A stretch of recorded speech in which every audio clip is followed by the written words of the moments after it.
Hello মিষ্টি বন্ধুরা, কেমন আছো? আশা করি ভালো আছো।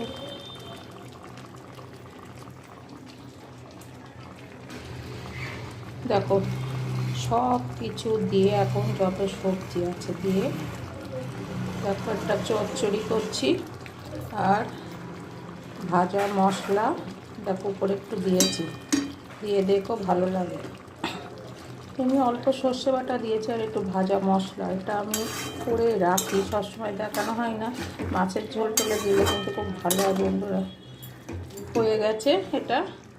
আর এই যে পাবদা মাছ, পাবদা মাছ কিন্তু আজকে সর্ষে পোস্ত আর একটু দই দিয়ে করা, আর ধনের পাতা তো আছে, এখন থাকবে, সবাই থাকে। আর লঙ্কা ছিঁড়ে দিয়েছি। দেখো আজকে এইভাবে করেছি বন্ধুরা। তাহলে বন্ধুরা আর ভাত করব, এই রান্না আজকে। এখন আর কিছু, আর ছেলের জন্য দুটো ডিম সেদ্ধ করবো, ওটা তোমাদের দেখানো হয় না। দেখো চচ্চড়িটা হয়ে গেল। শীতকালে চচ্চড়ি করার খুব মজা, অনেক কিছু থাকে তাই না, বড়ি টড়ি দিয়ে করেছি।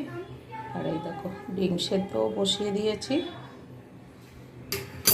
দুটো রুটি করব ছেলের জন্য, ছেলের ভাত খাবে না, রুটি খাবে। তাহলে বন্ধুরা টাটা, ভালো থেকো, তোমরা কি করলে জানিও। পরের ভিডিওতে আসছি।